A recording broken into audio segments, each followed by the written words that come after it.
أعوذ بالله من الشيطان الرجيم. قل هذه سبيلي أدعو إلى الله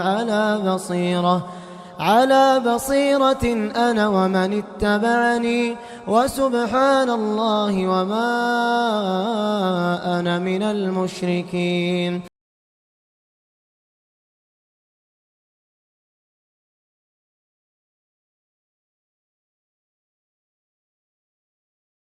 السلام علیکم ورحمۃ اللہ وبرکاتہ. الحمد للہ رب العالمین والصلاة والسلام علی رسولہ الامین وعلی آلہ وصحبہ اجمعین. اما بعد، قال اللہ عز وجل: الم یجدک یتیما فآوى ووجدك ضالا فهدى. وقال النبي صلى الله عليه وسلم: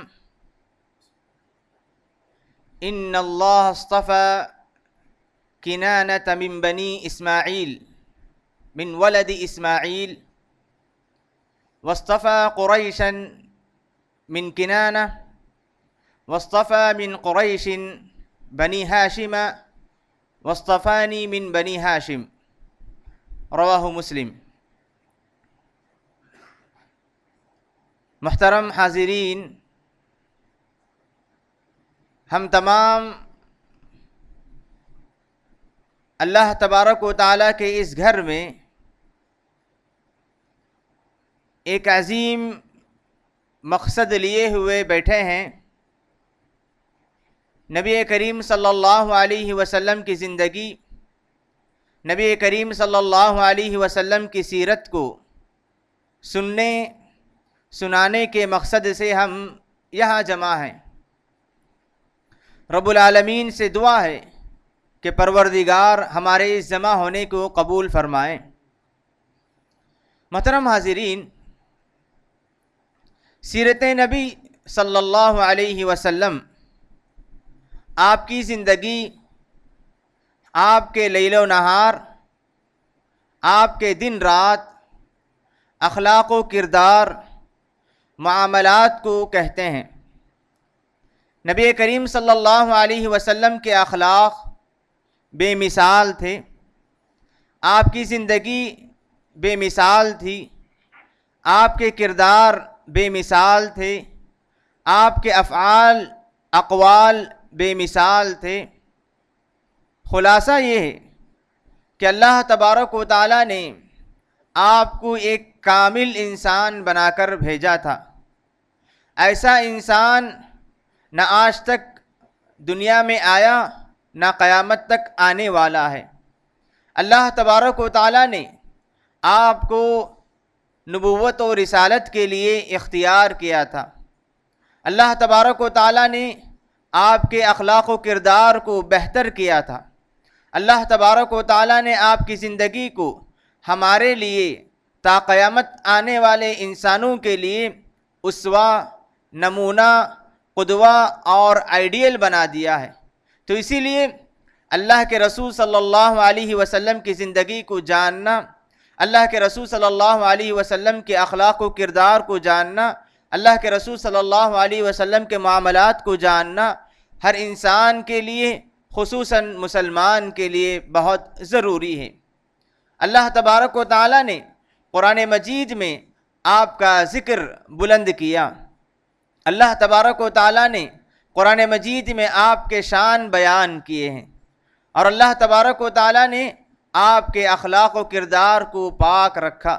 آپ کی زندگی بے داغ تھی، آپ کے اخلاق بے داغ تھے، آپ کے کردار بے داغ تھے. تو اس طرح اللہ کے رسول صلی اللہ علیہ وسلم اللہ کی طرف سے چنندہ، اختیار کردہ بندے تھے. نبی کریم صلی اللہ علیہ وسلم کی زندگی کے چند اہم گوشوں کو، چند اہم چیزوں کو ہم جاننے کی کوشش کرتے ہیں. اس دنیا میں جتنے انبیاء کرام آئے، اللہ تبارک و تعالیٰ نے ہر نبی کو بلند خاندان سے، ایسے خاندان سے اختیار کیا جس بستی میں، جس معاشرے میں وہ نبی بھیجے جاتے تھے، اس معاشرے، اس سماج اور سوسائٹی کا وہ خاندان اعلیٰ اور بڑا خاندان ہوا کرتا تھا۔ معزز خاندان میں انبیاء کرام پیدا ہوا کرتے تھے۔ نبی کریم صلی اللہ علیہ وسلم فرماتے ہیں ان اللہ اصطفیٰ کنانۃ من ولد اسماعیل، کہ اللہ تبارک و تعالیٰ نے کنانہ کو اسماعیل علیہ السلام کے اولاد میں سے اختیار کیا۔ واصطفیٰ قریشا من کنانہ، اور کنانہ سے قریش کو اختیار کیا، اور قریش کے خاندانوں میں سے واصطفیٰ من قریش بنی ہاشم، قریش کے کئی خاندان تھے، ان میں سے بنو ہاشم کو اللہ تبارک و تعالیٰ نے اختیار کیا۔ واصطفانی من بنی ہاشم، اور بنو ہاشم سے مجھے اختیار کیا۔ یعنی اللہ تبارک و تعالیٰ نے اس سماج میں پائے جانے والے خاندانوں میں سے سب سے معزز، سب سے شریف خاندان میں سے اللہ کے رسول صلی اللہ علیہ وسلم کو اختیار کیا۔ تو اس سے بات معلوم ہوئی کہ اس زمانے میں سب سے پسندیدہ، سب سے اعلیٰ، سب سے اچھے انسان اللہ کے رسول صلی اللہ علیہ وسلم تھے۔ عبداللہ بن مسعود رضی اللہ عنہ کہا کرتے تھے ان اللہ نظر فی قلوب العباد، کہ اللہ تبارک و تعالیٰ نے اپنے بندوں کے دلوں کو دیکھا، فوجد قلب محمد خیر قلوب العباد، کہ اللہ کے رسول صلی اللہ علیہ وسلم کے دل کو سب سے بہترین دل پایا، تو اللہ تبارک و تعالیٰ نے نبی کریم صلی اللہ علیہ وسلم کو نبوت کے لیے، رسالت کے لیے اختیار کیا۔ تو اس طرح اللہ تبارک و تعالیٰ نے رسول اکرم صلی اللہ علیہ وسلم کو ساری انسانیت میں سے، سارے انسانوں میں سے اختیار کیا تھا۔ سارے انسانوں میں سب سے بہترین، سب سے اچھے اور سب سے معزز انسان تھے۔ اللہ کے رسول صلی اللہ علیہ وسلم کا خاندان مکے کا سب سے معزز خاندان تھا۔ مکے میں آپ کے خاندان کو سرداری ملی تھی۔ آپ کا خاندان، آپ کے خاندان والے مکے کے سردار ہوا کرتے تھے۔ آپ کے پردادا ہاشم، اصل میں ان کا نام کچھ اور تھا۔ ہاشم یہ بڑے سخی انسان تھے اور مکے کے سردار بھی کہلائے جاتے تھے۔ بطحا کے سردار ان کو کہا جاتا تھا، کہ ان کے تعلق سے کہا جاتا ہے کہ اس قدر سخی تھے کہ مکے میں جو بھی آتے عمرہ، حج و عمرے کے لیے، یہاں تک کہ پرندوں کے لیے بھی یہ کھانے کا انتظام کیا کرتے تھے۔ یہ روٹی کو توڑ کر شوربے میں ملا دیتے اور کھانے کے لیے، بھوکوں کے لیے، محتاجوں کے لیے رکھ دیا کرتے تھے۔ عربی زبان میں حشمہ کہتے ہیں توڑنے کو، چونکہ یہ روٹی توڑ کر لوگوں کے لیے رکھ دیا کرتے تھے، لوگوں کی ضیافت کیا کرتے تھے، اس لیے ان کا لقب ہاشم پڑ گیا۔ ہاشم اللہ کے رسول صلی اللہ علیہ وسلم کے پردادا تھے۔ یہ ہاشم سردار بھی تھے، سخی بھی تھے، اور اللہ تبارک و تعالیٰ نے انہیں بڑی خوبیوں سے نوازا تھا۔ انہوں نے مکے والوں کے لیے تجارت کو منظم کیا۔ یہ جاڑے میں، سردی میں یمن کی طرف تجارت کا قافلہ لے جایا کرتے تھے، اور گرمی کے موسم میں تجارت کا قافلہ شام لے جایا کرتے تھے، جس کا ذکر اللہ تبارک و تعالیٰ نے سورہ قریش میں کیا۔ لِإِيلَافِ قُرَيْشٍ إِيلَافِهِمْ رِحْلَةَ الشِّتَاءِ وَالصَّيْفِ، یہ جو موسم سرما اور موسم گرما میں تجارت کے قافلے کو جو منظم کیا، انہوں نے ہاشم نے کیا تھا۔ ہاشم ایک مرتبہ تجارت کے غرض سے شام کے راستے میں تھے، تو مدینے سے ان کا گزر ہوا، تو انہوں نے مدینے کے خاندان بنو عدی میں انہوں نے شادی کی۔ بنو عدی میں انہوں نے شادی کی۔ شادی کرنے کے بعد یہ تجارت کے غرض سے شام چلے گئے۔ جب یہ شام پہنچے، شام کے علاقہ، فلسطین کے ایک علاقہ غزہ میں ان کا انتقال ہوا، وہیں یہ دفن کر دیے گئے۔ غزہ جو آج جو مشہور ہے، غزے میں ان کا انتقال ہوا، وہیں یہ دفن کر دیے گئے۔ جب ان کی شادی مدینے میں ہوئی تو ان کی بیوی امید سے ہو گئی، تو ایک بیٹا پیدا ہوا جس کا نام انہوں نے شیبہ رکھا۔ یہ اللہ کے رسول صلی اللہ علیہ وسلم کے دادا عبد المطلب ہیں۔ بنو دادا آپ کے پردادا ہاشم، ان کے لڑکے شیبہ۔ جب مکے والوں کو یہ خبر ملی کہ ہاشم کی شادی مدینے میں ہوئی تھی، اور ان کا ایک لڑکا ہے۔ تو 8 برس بعد ہاشم کے خاندان والے مدینہ پہنچ کر شیبہ کو مکہ واپس لے آتے ہیں۔ المطلب جو تھے انہوں نے شیبہ کو واپس مکہ لے آئے۔ جب مطلب شیبہ کو لے کر آئے تو لوگوں نے سمجھا کہ شیبہ مطلب کے غلام ہیں، تو اس لیے انہوں نے عبد المطلب کے نام سے پکارنا شروع کیا۔ عبد المطلب یہ اللہ کے رسول صلی اللہ علیہ وسلم کے دادا تھے۔ اللہ کے رسول صلی اللہ علیہ وسلم کے دادا کا نام عبد المطلب تھا۔ اللہ کے رسول صلی اللہ علیہ وسلم کے دادا اس زمانے میں مکے کے سردار تھے۔ خانہ کعبہ کی ضیافت، آنے والوں کی ضیافت، خانہ کعبہ میں جو لوگ آیا کرتے تھے ان کے لیے سردار مانے جاتے تھے۔ اللہ تبارک و تعالیٰ نے انہیں بڑی خوبیوں سے نوازا تھا اور یہ سردار بھی تھے، بڑی خوبیوں کے مالک تھے۔ تو اللہ تبارک و تعالیٰ نے ان کے ہاتھ سے ایک اہم چیز یہ تھی کہ اللہ کے رسول صلی اللہ علیہ وسلم کی ولادت سے پہلے مکے میں چند اہم واقعات رونما ہوتے ہیں۔ مکے میں جو کنواں تھا، زمزم کا کنواں، ابراہیم علیہ السلام کے زمانے میں اس کنویں کو بنایا گیا تھا۔ چند سالوں کے بعد بنو جرہم نامی ایک قبیلہ مکے میں رہتا تھا۔ جب یہ مکہ چھوڑ کر جانے لگے تو ان لوگوں نے زمزم کے کنویں کے نشانات کو مٹا دیے تھے۔ اس کنویں کو انہوں نے چیر دیا تھا، اس کے نشانات ختم ہو گئے تھے۔ ایک زمانے تک زمزم کے کنویں کے کوئی نشانات باقی نہیں تھی۔ اللہ تبارک و تعالیٰ نے عبد المطلب کو خواب میں اس کے چند نشانات بتائے، تو عبد المطلب خواب کے ذریعے اس جگہ تک پہنچے اور کنواں کی کھدوائی شروع کر دی۔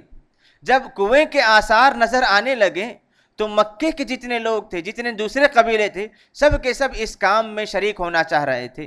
عبد المطلب نے چاہا کہ اس اہم کام کے لیے، اچھے کام میں میں شریک رہوں، میرے علاوہ کوئی اور شریک نہ ہو۔ لڑائی کا موقع آ گیا تو عبد المطلب نے اس وقت نظر مانی کہ اگر میں اس کام میں کامیاب ہو جاؤں اور اللہ تبارک و تعالیٰ مجھے 10 لڑکے عطا کریں اور 10 لڑکے بھی جنگ کرنے کے لائق ہو جائیں تو میں 10 میں سے ایک کو اللہ کی راہ میں قربان کر دوں گا، ایک کو میں اللہ کی راہ میں قربان کر دوں گا۔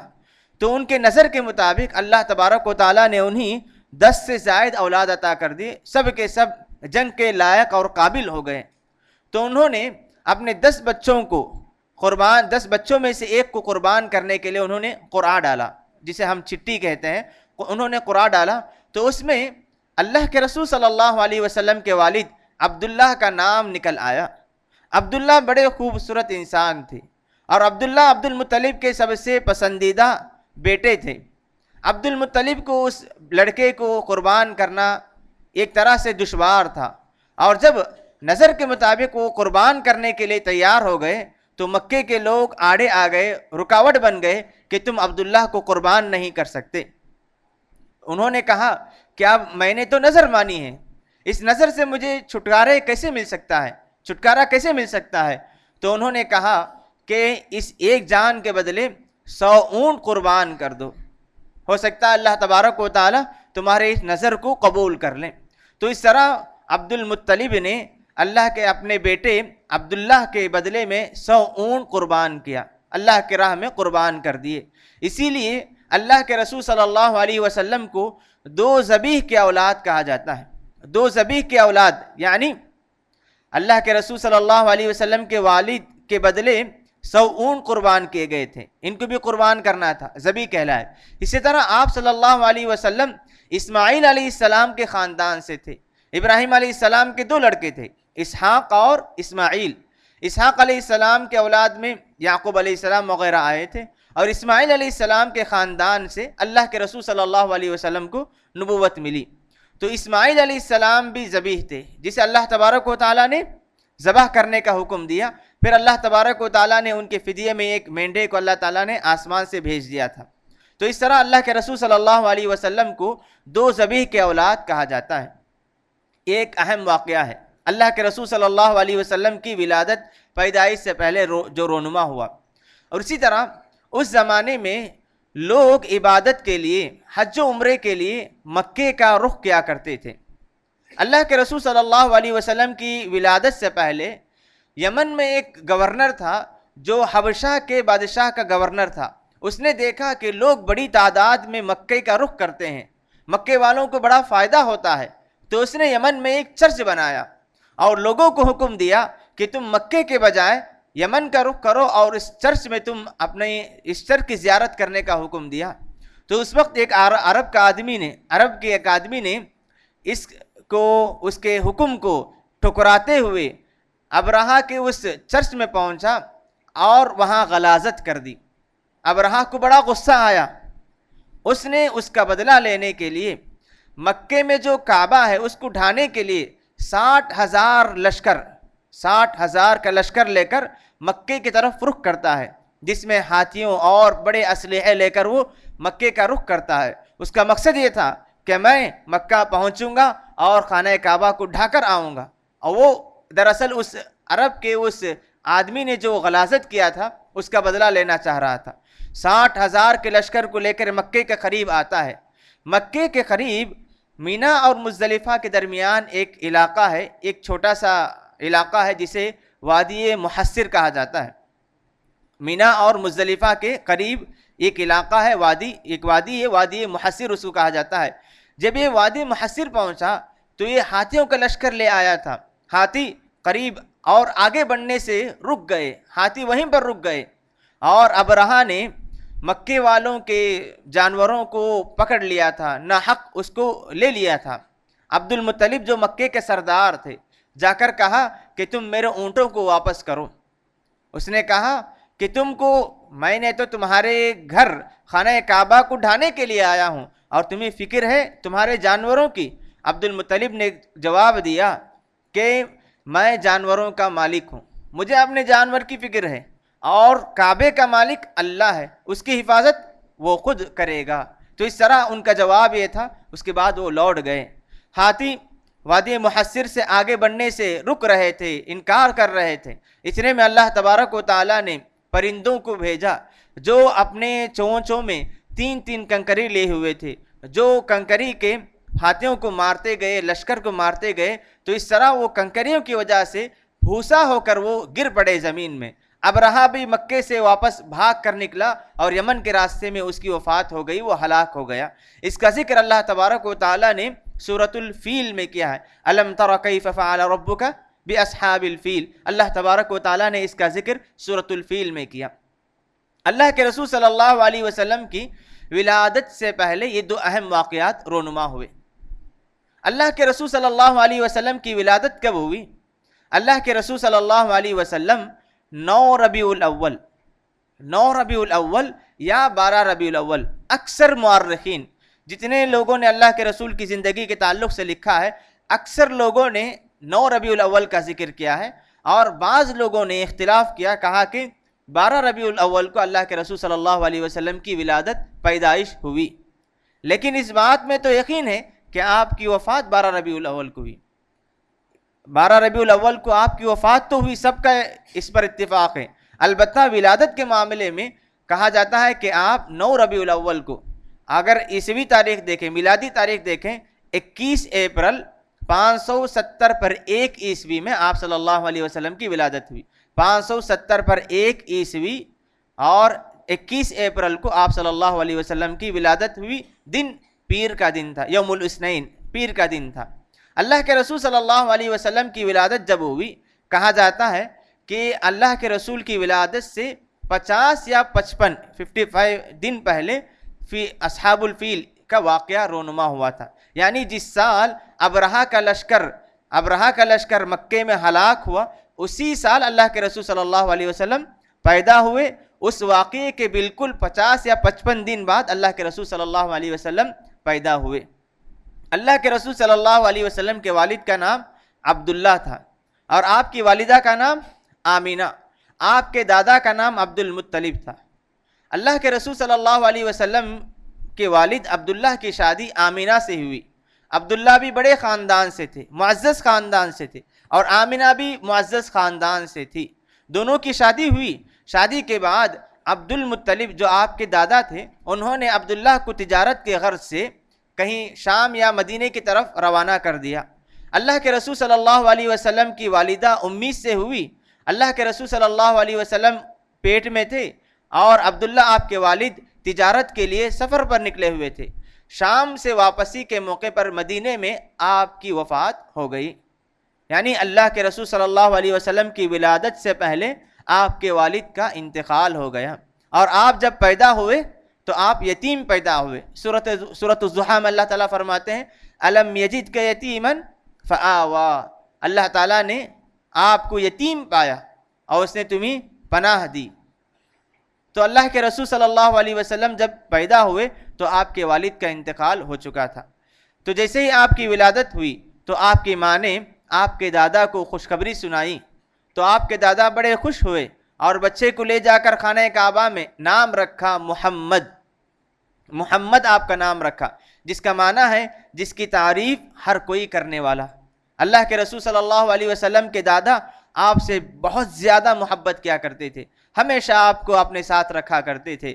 ایک کرسی تھی جس میں عبد المطلب کے علاوہ کوئی اور بیٹھ نہیں سکتے تھے، اللہ کے رسول صلی اللہ علیہ وسلم کو آپ کے دادا اس کرسی میں بٹھایا کرتے تھے، آپ سے محبت کیا کرتے، آپ کے ساتھ کھیلا کرتے تھے، بڑی محبت تھی، اور ان کی امید تھی کہ میرا یہ لڑکا آگے چل کر دنیا والوں کا سردار بنے گا۔ تو اس طرح اللہ کے رسول صلی اللہ علیہ وسلم کا نام انہوں نے محمد رکھا۔ 7ویں دن عقیقہ کیا۔ اس زمانے میں عرب کے لوگوں میں، خاص طور پر مکے کے لوگوں میں یہ روایت تھی، یہ معمول تھا کہ وہ اپنے بچوں کو رضاعت کے لیے، دودھ پلانے کے لیے جو قریوں میں جو عورتیں رہا کرتی تھیں ان کے حوالے کر دیا کرتی تھی، جسے رضاعت کہتے ہیں۔ رضاعت کے لیے قریے میں جو عورتیں ہوا کرتی تھیں ان کے حوالے کر دیا کرتی تھی، کیونکہ مکہ شہر تھا، یہاں پر مختلف قسم کے لوگ آیا کرتے تھے، اس کی آب و ہوا زیادہ بہتر نہیں تھی، تو اس لیے وہ چاہتے تھے کہ ہمارے بچے قریوں میں پلیں، جہاں کی آب و ہوا صحیح صاف ہوتی ہے، جہاں کی زبان ٹھیک ہوتی ہے، قریے میں پلنے کی وجہ سے صحت بنی رہتی ہے اور جسم کے حصے پھٹے مضبوط ہوتے ہیں۔ تو اس لیے اللہ کے رسول صلی اللہ علیہ وسلم کو بھی رضاعت کے لیے آپ کے دادا کو ایک رضاعی ماں کی تلاش تھی۔ اس وقت بنو سعد کے عورتیں بچوں کی تلاش میں آیا کرتے تھے۔ تو اس وقت جب اللہ کے رسول صلی اللہ علیہ وسلم کی ولادت ہوئی تو عورتیں آپ کو آ کر دیکھتی، جب معلوم ہوتا کہ آپ یتیم ہیں تو چھوڑ کر چلے جایا کرتی تھی۔ حلیمہ سعدیہ جو آپ کی رضاعی ماں ہے، آپ کی اصلی ماں کا نام آمینہ، آپ کی رضاعی ماں کے معنی دودھ پلانے والی ماں، آپ کی رضاعی ماں کا نام حلیمہ سعدیہ تھا۔ حلیمہ سعدیہ کو کوئی بچہ نہیں ملا تو آخر انہوں نے اللہ کے رسول صلی اللہ علیہ وسلم کو قبول کر لیا۔ کہا جاتا ہے کہ حلیمہ سعدیہ جب اپنے علاقے سے، اپنے قبیلے سے نکلی تو ان کی جو سواری تھی، گدھی میں آئی تھی، وہ بڑی مریل کمزور تھی اور قافلے سے پیچھے پیچھے چلا کرتی تھی، اور ان کے پاس ایک اونٹنی تھی جو بہت ہی کم دودھ دیا کرتی تھی۔ جیسے ہی اللہ کے رسول صلی اللہ علیہ وسلم کو انہوں نے گود لیا، اللہ تبارک و تعالیٰ نے غیبی طور پر ان کے لیے رحمت اور برکت کے دروازے کھول دیے۔ اللہ کے رسول صلی اللہ علیہ وسلم کو گود لے کر یہ اپنے علاقے کی طرف واپس جاتی ہے۔ کہتے ہیں کہ جو سواری جو آتے وقت بڑی سست تھی، کمزور تھی، واپسی میں سب سے آگے نکلنے لگی، سب سے مضبوط اور طاقتور سواری ہماری بن گئی۔ تو اس طرح اللہ تبارک و تعالیٰ نے رحمت اور خیر و برکات ان کے لیے کھول دی۔ جو اونٹنی جو بہت کم دودھ دیا کرتی تھی، ان کے شوہر حلیمہ سعدیہ کے شوہر جب رات میں اونٹنی کے قریب پہنچے تو دیکھتے ہیں کہ ان کے اونٹنی کا تھن جو ہے دودھ سے بھرا ہوا ہے، اور حلیمہ سعدیہ کے علاقے میں قحط سالی ہونے کی وجہ سے کھانے پینے کے لیے کوئی چیز نہیں ملتی تھی، بچوں کو بھی ماں کے تھن سے، ماں کے چھاتی سے بہت کم دودھ ملا کرتا تھا۔ حلیمہ سعدیہ کا ایک بیٹا تھا جسے خود یہ دودھ کافی نہیں ہوتا تھا، لیکن اللہ کے رسول صلی اللہ علیہ وسلم کو گود لینے کے بعد اللہ کے رسول بھی پیٹ بھر کر دودھ پیا کرتے، اور آپ کی حلیمہ سعدیہ کے بچے بھی پیٹ بھر کر دودھ پیا کرتے تھے۔ تو حلیمہ سعدیہ کو جیسے ہی آپ صلی اللہ علیہ وسلم کے لینے کے بعد خیر و برکات نازل ہونے لگے تو حلیمہ سعدیہ آپ سے بڑی محبت کرنے لگی۔ 2 سال کا معاملہ تھا۔ 2 سال کے بعد رضاعت ختم ہوئی تو حلیمہ سعدیہ نے چاہا کہ مزید محمد ہمارے پاس رہیں۔ ہر 6 مہینے میں ایک مرتبہ وہ ان کے گھر والوں سے ملا کر واپس لایا کرتی تھی۔ 2 سال کے بعد جب معاملہ ختم ہوا، کانٹریکٹ ختم ہوا، تو حلیمہ سعدیہ نے کہا کہ ہماری خواہش ہے کہ بچہ ہمارے پاس مزید رہیں۔ تو آمینہ نے ان کی گزارش پر اور مزید 2 سال رہنے کے لیے انہیں چھوڑ دیا۔ اللہ کے رسول صلی اللہ علیہ وسلم بنو سعد کے علاقے میں اللہ کے رسول صلی اللہ علیہ وسلم ان کے بچوں کے ساتھ کھیلا کرتے تھے۔ ان کی پرورش اچھے ماحول میں، بہترین ماحول میں، اور ان کی اچھی تربیت ہوا کرتی تھی۔ اللہ کے رسول صلی اللہ علیہ وسلم ایک مرتبہ بچوں کے ساتھ کھیل رہے تھے کہ اچانک جبریل علیہ السلام جنت سے ایک تشت پلیٹ لے کر آئے جس میں زمزم کا پانی تھا۔ اللہ کے رسول صلی اللہ علیہ وسلم کو زمین پر لٹا کر آپ کے سینہ چیر دیا اور آپ کے دل کو لے کر اس میں جو شیطان کا جو حصہ ہے اس کو انہوں نے نکال دیا، جسے ہم شق صدر کہتے ہیں۔ نبی کریم صلی اللہ علیہ وسلم کے سینے کو 2 مرتبہ چھیرا گیا تھا۔ یہ انسانی تاریخ کا پہلا آپریشن تھا۔ اللہ کے رسول صلی اللہ علیہ وسلم کے سینے کو چیر کر اللہ کے رسول کے دل میں جو شیطانی جو حصہ تھا اس کو نکال دیا۔ اللہ کے رسول ایک حدیث میں فرماتے ہیں، تم میں سے ہر انسان کا ایک فرشتہ دوست ہوتا ہے اور ایک ابلیس یعنی جنوں میں سے ایک قریب ہوتا ہے۔ فرشتہ نیکیوں کا حکم دیتا ہے اور جن برائی کا حکم دیتا ہے۔ تو اللہ کے رسول صلی اللہ علیہ وسلم کے دل سے شیطان کا جو حصہ تھا اس کو الگ کر دیا۔ جب بچوں نے دیکھا کہ اللہ کے رسول صلی اللہ علیہ وسلم کے ساتھ یہ غریب معاملہ ہو رہا ہے تو فوراً انہوں نے حلیمہ سعدیہ کے پاس جا کر یہ واقعہ سنایا۔ تو حلیمہ سعدیہ اللہ کے رسول صلی اللہ علیہ وسلم کے جان پر ڈرتے ہوئے فوراً واپس لا کر ان کے والدہ کے حوالے کر دیتی ہیں۔ 4 سال تک اللہ کے رسول صلی اللہ علیہ وسلم اپنی رضاعی ماں حلیمہ سعدیہ کے پاس زندگی گزارے۔ 4 سال کے بعد اللہ کے رسول اپنے والدہ آمینہ کے ساتھ زندگی گزارتے ہیں۔ جب آپ کی عمر 6 سال کی ہوئی تو آپ کی والدہ کی وفات ہو جاتی ہے۔ آپ کی والدہ کی وفات کے بعد آپ کے دادا عبد المطلب آپ کی پرورش کرتے ہیں۔ 8 سال میں آپ کے دادا کا بھی انتقال ہو جاتا ہے۔ 8 سال کی عمر میں اللہ کے رسول صلی اللہ علیہ وسلم کے دادا عبد المطلب کا انتقال ہو جاتا ہے۔ تو اللہ کے رسول کے دادا کے انتقال کے بعد آپ کی پرورش کی ذمہ داری ابو طالب جو آپ کے چچا تھے، علی رضی اللہ عنہ، جعفر رضی اللہ عنہ کے والد، انہوں نے لی۔ ابو طالب تجارت کیا کرتے تھے اور ان کے دادا کی طرح عبد المطلب کی طرح بڑے مالدار نہیں تھے، ان کا گزارا بڑی مشکل سے چلا کرتا تھا۔ اس کے باوجود عبد المطلب نے اللہ کے رسول صلی اللہ علیہ وسلم کی پرورش کی ذمہ داری اپنے ہاتھ لی۔ تو اللہ کے رسول صلی اللہ علیہ وسلم کے اپنے پاس آنے کے بعد انہوں نے اللہ کے رسول کی اچھی پرورش کی، تجارت کرنا سکھوایا۔ تو اللہ کے رسول صلی اللہ علیہ وسلم کو ایک مرتبہ وہ شام کی طرف تجارت کے لیے لے جاتے ہیں۔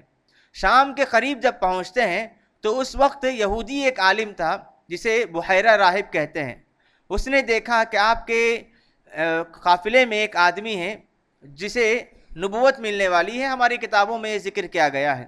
لوگوں نے پوچھا کہ تمہیں کیسا معلوم کہ محمد آگے چل کر نبی بننے والا ہے؟ انہوں نے کہا کہ آپ لوگوں نے غور کیا جب آپ مکے سے نکل کر راستے میں چل رہے تھے تو جو درخت تھا، درخت پتھر آپ کو سلام کر رہے تھے۔ تو انہوں نے کہا کہ درخت اور پتھر صرف انبیاء کو سلام کرتے ہیں، یہ نبی ہونے کی علامت ہے، اور ان کے پیٹھ میں ایک مہر نبوت بھی ہے جو کہ نبی ہونے کی علامت ہے۔ اور انہوں نے کہا کہ ان کو شام مت لے جاؤ، واپس لے چلے جاؤ، کیونکہ ہو سکتا ہے کہ شام میں جو یہودی ہیں انہیں دشمنی سے قتل کر دیں گے۔ تو ابو طالب اللہ کے رسول صلی اللہ علیہ وسلم کو آدھے راستے سے واپس کر دیتے ہیں۔ تو اس طرح اللہ کے رسول صلی اللہ علیہ وسلم جیسے ہی ہوش سنبھالے تو تجارت کی صفت اللہ کے رسول کے اندر آ گئی تھی۔ اللہ کے رسول ایک ماہر تاجر بن گئے تھے۔ جب آپ بڑی عمر کو پہنچے، 20-25 سال کی عمر کو پہنچے، تو اس علاقے میں ایک عورت تھی ختیجہ رضی اللہ عنہ، جسے ہم ختیجہ رضی اللہ عنہ کے نام سے جانتے ہیں۔ ختیجہ رضی اللہ عنہ کا معمول یہ تھا کہ وہ لوگوں کو مال دیا کرتی تھی اور لوگ ان کے مال لے جا کر تجارت کیا کرتے اور جو کچھ فائدہ آتا وہ آپس میں اتفاق کے مطابق بانٹ لیا کرتے تھے۔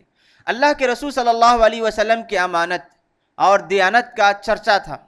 اللہ کے رسول صلی اللہ علیہ وسلم ایک ماہر اور کامل تاجر تھے، کامیاب تاجر تھے۔ ختیجہ رضی اللہ عنہ نے اللہ کے رسول صلی اللہ علیہ وسلم سے گزارش کی کہ آپ میرا مال لے جا کر تجارت کریں اور اس میں جو فائدہ ہوگا ہم آپس میں اس کو بانٹ لیتے ہیں۔ اللہ کے رسول صلی اللہ علیہ وسلم ختیجہ رضی اللہ عنہ کے مال لے کر شام کی طرف تجارت کے لیے چلے جاتے ہیں۔ خدیجہ رضی اللہ عنہا آپ کے ساتھ اپنے غلام میسرہ کو بھیجتے ہیں۔ میسرہ خدیجہ رضی اللہ عنہ کا غلام تھا، تجارت میں آپ کا ساتھی تھا، سفر میں آپ کا ساتھی بنا دیا۔ میسرہ نے دیکھا کہ آپ بڑے امانت دار ہیں، آپ برائیوں سے دور رہنے والے اچھے اخلاق کے مالک ہیں۔ سفر سے واپسی کے بعد میسرہ نے اپنے آقا خدیجہ رضی اللہ عنہ سے یہ ساری باتیں ذکر کیں، تو خدیجہ رضی اللہ عنہ نے آپ کو پیغام دیا، نکاح کا پیغام دیا، نکاح کا پیغام دیا۔ اس وقت آپ کی عمر 25 سال تھی، اور کہا جاتا ہے کہ حضرت خدیجہ رضی اللہ عنہ کی عمر 40 سال تھی، کیونکہ خدیجہ رضی اللہ عنہ کی شادی اس سے پہلے 2 مردوں سے ہو چکی تھی جو انتقال کر گئے تھے۔ اب وہ نئے شوہر کی تلاش میں تھی۔ جب اللہ کے رسول صلی اللہ علیہ وسلم کے عمدہ اخلاق، امانت داری اور کامیاب تجارت کے تعلق سے بات معلوم ہوئی تو خدیجہ رضی اللہ عنہ نے آپ سے شادی کی سفارش کی، تو اللہ کے رسول اپنے چچاؤں سے مشورہ کر کے اس پیغام کو قبول کر لیا، تو اللہ کے رسول صلی اللہ علیہ وسلم کی شادی خدیجہ رضی اللہ عنہ سے ہو گئی۔ اور جب تک خدیجہ رضی اللہ عنہ آپ کے ساتھ تھیں آپ نے کوئی اور شادی نہیں کی۔ خدیجہ رضی اللہ عنہ سے اللہ تبارک و تعالیٰ نے آپ کو اولاد عطا کی۔ اللہ کے رسول صلی اللہ علیہ وسلم حضرت خدیجہ سے بڑی محبت کیا کرتے تھے، بڑی محبت کیا کرتے تھے۔ خدیجہ رضی اللہ عنہ کا ذکر آتا تو آپ پر رقت طاری ہو جاتی، آپ ان کی محبت کو، ان کے معاملات کو، ان کے تعاون کو سوچ کر کبھی کبھار آپ دیدہ ہو جایا کرتے تھے، آپ کے آنکھوں سے آنسو جاری ہو جاتے تھے۔ بدر کے واقعے میں نے ذکر کیا تھا کہ اللہ کے رسول صلی اللہ علیہ وسلم نے خدیجہ رضی اللہ عنہ کے ہار کو دیکھ کر آپ پر رقت طاری ہو گئی تھی۔ اس طرح خدیجہ رضی اللہ عنہ کی شادی اللہ کے رسول صلی اللہ علیہ وسلم سے ہو گئی۔ اللہ کے رسول صلی اللہ علیہ وسلم نے کوئی اور شادی نہیں کی۔ آپ نبی بنائے جانے سے پہلے ایک اور اہم واقعہ مکے میں رونما ہوتا ہے، وہ یہ کہ خانہ کعبہ کو آپ لوگوں نے دیکھا ہوگا۔ خانہ کعبہ 2 وادیوں، 2 پہاڑوں کے درمیان واقع ہے۔ جب کبھی بارش ہوتی، سیلاب آتا تو خانہ کعبہ کی دیوار کمزور ہو جاتے، اور کبھی زیادہ سیلاب آتا تو اس کی دیواریں پھٹ جاتی تھی، ٹوٹ جاتی تھی۔ جب آپ کی عمر 35 سال کی ہوئی تو اللہ کے رسول صلی اللہ علیہ وسلم کی عمر 35 سال کی ہوئی تو ایک سیلاب آیا، طوفان کی وجہ سے خانہ کعبہ کی دیواریں پھٹ گئیں۔ قریش نے ارادہ کیا کہ خانہ کعبہ کی تعمیر دوبارہ نئے سرے سے کی جائے۔ انہوں نے لوگوں میں اعلان کیا کہ آپ میں سے ہر کوئی اپنے مال میں سے جو حلال مال ہے، اللہ کے گھر کے لیے غلط قسم کے حرام مال کو استعمال نہیں کرنا۔ انہوں نے اعلان کیا کہ صرف حلال مال استعمال کیے جائیں گے۔ تو مکے کے جتنے بڑے بڑے خاندان تھے سب لوگوں نے گھر کی تعمیر کے لیے حلال مال جمع کر دیا، گھر کی تعمیر ہو گئی۔ اب جب حجر اسود رکھنے کی باری آئی تو لوگوں میں اختلاف ہوا، کیونکہ یہ تعمیر میں مختلف خاندان شریک ہوئے تھے، شامل ہوئے تھے، تو لوگوں میں اختلاف ہو گیا کہ میں رکھوں گا۔ ہر خاندان چاہتا تھا کہ خانہ کعبہ میں حجر اسود رکھنے کا شرف جو ہے مجھے حاصل ہو۔ معاملہ نوبت یہاں تک پہنچ گئی کہ ان لوگوں میں لڑائی تک بات پہنچ گئی تھی۔ ان میں ایک بڑے آدمی نے، بزرگ نے مشورہ دیا کہ میری رائے یہ ہے کہ تم لوگ آپس میں جھگڑا کرنے کے بجائے کہ اس معاملے کو اس آدمی کے حوالے کر دیتے ہیں جو کل صبح فجر میں سب سے پہلے بیت اللہ میں داخل ہوگا۔ کل صبح بیت اللہ میں سب سے پہلے جو آدمی داخل ہوگا، جو فیصلہ کرے گا، اس فیصلے پر ہم سب راضی ہوتے ہیں۔ اللہ تبارک و تعالیٰ کی قدرت اور مشیت دیکھیں کہ خانہ کعبہ میں سب سے پہلے داخل ہونے والے اللہ کے رسول صلی اللہ علیہ وسلم تھے۔ یہ غیبی تیاری تھی۔ اللہ کے رسول صلی اللہ علیہ وسلم کو جیسے ہی لوگوں نے دیکھا تو سب پکار اٹھے، ھذا الذی رضیناہ، ھذا محمد، یہ محمد ہے، اس سے ہم راضی ہو گئے۔ اللہ کے رسول صلی اللہ علیہ وسلم کو دیکھ کر سب کے سب خوش ہو گئے، اور سب کے سب اس امید میں تھے کہ اللہ کے رسول محمد کا جو فیصلہ ہوگا وہ انصاف کے ساتھ صحیح اور بہتر فیصلہ ہوگا۔ اللہ کے رسول صلی اللہ علیہ وسلم کے سامنے جب معاملہ رکھا گیا تو اللہ کے رسول صلی اللہ علیہ وسلم نے ایک چادر منگوائی اور کہا کہ چادر میں اس پتھر کو رکھو، اور کہا کہ اس چادر کے حصے کو سب لوگ، سارے قبیلے کے سردار اس چادر کو پکڑ کر بیت اللہ کے قریب لے گئے، خانہ کعبہ کے قریب لے گئے، اور اللہ کے رسول صلی اللہ علیہ وسلم نے حجر اسود کو نکال کر اسی جگہ پر رکھ دیا۔ اللہ کے رسول صلی اللہ علیہ وسلم کے اس فیصلے سے سب کے سب خوش ہو گئے، سب کے سب خوش ہو گئے۔ اللہ کے رسول صلی اللہ علیہ وسلم کا فیصلہ اس قدر بہترین تھا کہ سب نے آپ کو حکم مان لیا. یعنی حکم کے معنی آپ ہمارے مکے میں جو بھی معاملات ہوں گے وہ فیصلہ کرنے والے ہوں گے. تو اس طرح اللہ کے رسول صلی اللہ علیہ وسلم کی ولادت سے پہلے مکے میں بہت ساری تیاریاں ہو گئی. زمزم کا کنواں جو کہ ختم ہو گیا تھا، جس کے نشانات ختم ہو گئے تھے، اللہ تبارک و تعالیٰ نے اس کا انتظام فرما دیا. خانہ کعبہ کی تعمیر نئے سرے سے ہو گئی. اللہ کے رسول صلی اللہ علیہ وسلم نے دیکھا کہ مکے میں اتنے لوگ آتے ہیں باہر سے. مکے میں چند ظالم قسم کے لوگ بھی تھے جو لوگوں پر ظلم کیا کرتے تھے. اس وقت اللہ کے رسول صلی اللہ علیہ وسلم نے ظالموں کے ظلم سے لوگوں کو بچانے کے لیے چند خاص لوگوں کے ساتھ ایک انجمن بنائی، یونین بنائی، جسے حلف الفضول کہتے ہیں. ان لوگوں نے ایک انجمن بنائی. ان کا مقصد یہ تھا کہ مکے میں ہم کسی ظالم کو رہنے نہیں دیں گے، مکے میں کسی ظالم کو رہنے نہیں دیں گے، مکے میں کسی پر ظلم ہونے نہیں دیں گے. تو اس طرح اس مقصد سے ایک انجمن بنائی گئی جس کا ایک حصہ اللہ کے رسول صلی اللہ علیہ وسلم بھی تھے. اس انجمن کا مقصد اس قدر بلند اور اعلیٰ تھا کہ اللہ کے رسول جب نبی بنا دیے گئے اس کے بعد بھی اللہ کے رسول خواہش کرتے تھے کہ اگر آج بھی مجھے اس کام کے لیے بلایا جائے تو میں اس دعوت کو قبول کروں گا.